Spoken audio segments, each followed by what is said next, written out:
రామ్టాక్కి తిరిగి స్వాగతం. రాజకీయాల్లో ఎప్పుడేం జరుగుతుందో చెప్పలేం. ముఖ్యంగా బీహార్లో నితీష్ కుమార్ ఇప్పటికి ఎన్ని కుప్పిగంతులు వేశాడో ఎవరికీ తెలియదు. పల్తూరామ్గా పేరు తెచ్చుకున్నాడు. ఇప్పుడేం జరగబోతుంది బీహార్లో? ఈ సంవత్సరం చివరికి ఎన్నికలు ఉంటాయి. ఫోర్త్ క్వార్టర్లో ఉంటాయి ఎన్నికలు. అయితే నితీష్ కుమార్కి భయం పట్టుకుంది. మరీ లేట్ అయితే తనకి ఇబ్బంది కావచ్చు, ప్రతిపక్షాలకు అడ్వాంటేజ్ కావచ్చు. కాబట్టి ఇప్పుడే ఎన్నికలకు వెళ్దామనేటువంటి ఆలోచనలో ఉన్నాడంట నితీష్ కుమార్ ముందస్తు ఎన్నికల కోసం. రెండోది ఏంటంటే అతనికి ఎప్పుడు డైజెస్ట్ చేసుకోలేకపోతున్నాడు. బీజేపీ లార్జెస్ట్ పార్టీగా ఏర్పడి బీజేపీ దయాదాక్షిణ్యాలతోటి ముఖ్యమంత్రిగా కొనసాగుతున్నాడు. అది ఆయనకి జీర్ణం కావట్లా ఎప్పటికి కూడా. కానీ దీని సొల్యూషన్ అంటే కూడా ఆయనకు అర్థం కావట్లా. ఇది ప్రస్తుతం స్టేట్ ఆఫ్ అఫైర్స్. ఇది నితీష్ కుమార్ యొక్క ఈ ఆలోచనలు ఎలా ఉన్నాయో ఎవరికి అర్థం కావట్లేదు. ఏంటేంటి అనేది ఒక్కొక్కరైతే కొంతమంది అయితే ఆయన మెంటల్ బ్యాలెన్స్ తప్పాడని కూడా మాట్లాడుతున్నారు. ప్రశాంత్ కిషోర్ లాంటి వాళ్ళు వీళ్ళందరూ కూడా. ఎందుకంటే ఆయన పద్ధతులు కూడా అట్లానే ఉన్నాయి. కొంచెం ఎంబ్రాసింగ్గా ఉంది ఆయన పరిస్థితి మాత్రం. బీజేపీ ఏం చేస్తూ ఉంది ఈ మధ్యలో? బీజేపీ ఇప్పుడు కొత్తగా సామ్రాట్ చౌదరిని తీసుకొచ్చింది. బీజేపీ రాష్ట్ర అధ్యక్షుడిగా సామ్రాట్ చౌదరి వచ్చాడు. ఈ సామ్రాట్ చౌదరి ఒక విధంగా నితీష్ కుమార్కి పోటీ అనుకోవచ్చు. ఎందుకంటే ఈయన కొయిరి. బీహార్లో కుల రాజకీయాలు చాలా చాలా ఎక్కువగా ఉంటాయి. మిగతా మొత్తం రాష్ట్రాల్లో కన్నా కూడా బీహార్లో ఎక్కువ. నితీష్ కుమార్ కుర్మి, సామ్రాట్ చౌదరి కొయిరి. అంటే ఇద్దరు కూడా సబ్సెక్ట్స్ ఇవి ఒక దాంట్లోనే.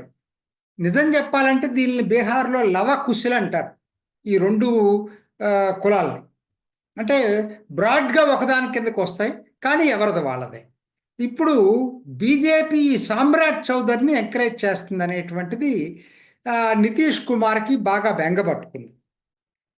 ఒకవైపు ఇది నడుస్తూ ఉంటే రెండో వైపు చిరాగ్ పస్వాన్.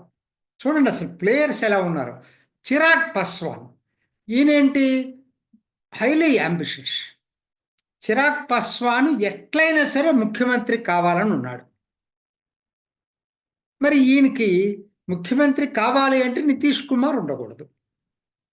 అందుకనే పోయినసారి ఇండిపెండెంట్గా పోటీ చేశాడు. నేను బీజేపీకి అగనిస్ట్ కాదు, నేను మోడీ భక్తుడిని, కానీ నితీష్ కుమార్కి అగనిస్ట్ అని పోయిన ఎన్నికల్లో పోటీ చేశాడు. మరి ఈసారి ఏం చేయబోతున్నాడో ఎవరికీ అర్థం కావట్లేదు. వార్తలు రకరకాలుగా వస్తున్నాయి. అట్లానే జితిన్ రామ్ మాజీ, ఈయన దళితుల్లో ఇంకొక వర్గం. నిజంగా చెప్పాలంటే న్యూమరికల్ స్ట్రెంగ్త్ ఈయన సెక్ట్కే ఎక్కువ ఉంది. హెచ్ఏఎం అని పార్టీ ఉంది, హిందుస్థాన్ అవామీ పార్టీ. ఈయన కూడా ఈ నితీష్ కుమార్ మీద విమర్శలు చేస్తూనే ఉన్నాడు. ఇప్పుడు ప్రస్తుతం క్యాబినెట్లో వీళ్ళిద్దరు మంత్రులే, చిరాగ్ పస్వాను ప్లస్ జితిన్ రామ్ మాంజీ.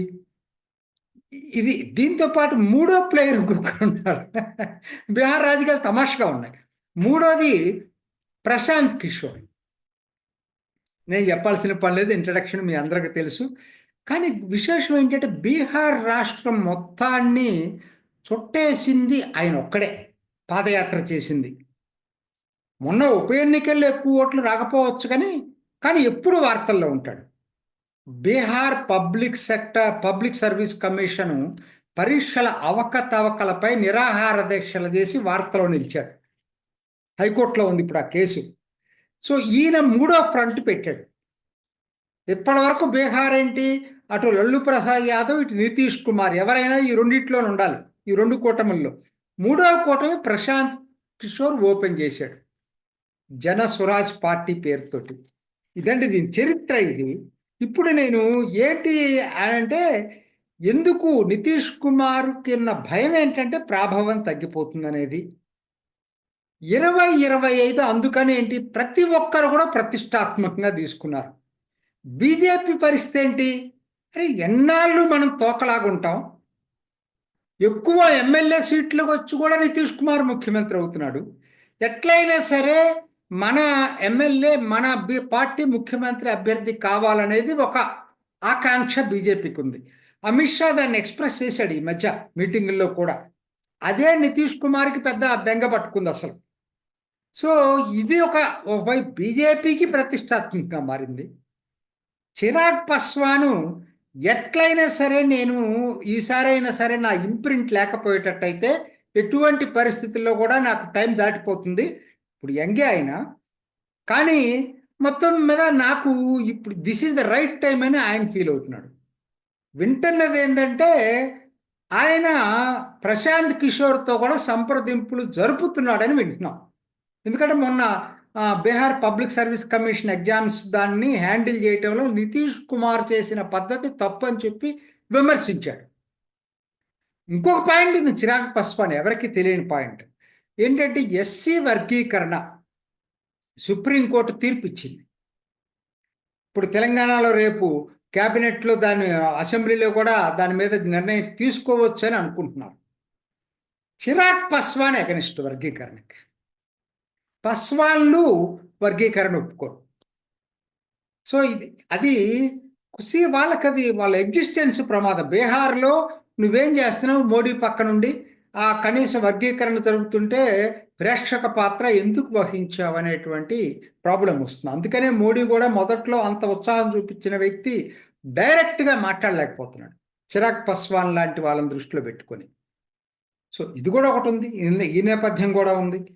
తర్వాత ఇదంతా ఎట్లా జరుగుతుందంటే ఇప్పుడు ఏమడుగుతున్నారు? ఎల్జేపీ చిరాగ్ పాస్వాన్ గ్రూప్ నాకు ఎక్కువ సీట్లు కావాలని అడుగుతున్నారు. జితిన్ రామ్ మాంజీ నాకు ఎక్కువ సీట్లు కావాలని అడుగుతున్నారు. మరి వీళ్ళని అకామిడేట్ చేయాలంటే బీజేపీ అన్నా సీట్లు సర్దుబాటు చేసుకోవాలా, నితీష్ కుమార్ అన్నా సర్దుబాటు చేసుకోవాలా? బీజేపీ పోయినసారి లార్జెస్ట్ కంటింజెంట్ గెలిచింది, నితీష్ కుమార్ తక్కువ గెలిచాడు. సో ఆ లెక్కనైతే నితీష్ కుమార్ తగ్గించుకొని వీళ్ళని అకామిడేట్ చేయాలి. అది నితీష్ కుమారు జనతాదళ్ ఎటువంటి పరిస్థితులు ఒప్పుకోరు. ఇది పెద్ద సమస్య కాబోతుంది. BJP plus Janata Dal plus LJP plus HIM ఇది ఇప్పుడున్న కూటమి, ప్లస్ ఆర్ఎల్డి కూడా ఒకటి ఉంది. ఇప్పుడున్న కూటమి ఇది. మరి ఈ కూటమి కొనసాగుతుందా, బ్రేక్ అవుతుందా? ఎందుకంటే సీట్ల సర్దుబాటు తేలికైనటువంటి విషయం కాదు. రెండోది ప్రతి ఒక్కరికి అంబిషన్స్ ఉన్నాయి, ప్రతి ఒక్కరికి అంబిషన్స్ ఉన్నాయి. ఏం జరుగుతుందో ఎవరు చెప్పలేం. అదవరకు ఎప్పుడు లేని కొత్త పరిణామం ఏంటి? అదవరకు రెండే కూటములు, ఇటు కాకపోతే అటు, అటు కాకపోతే ఇటు.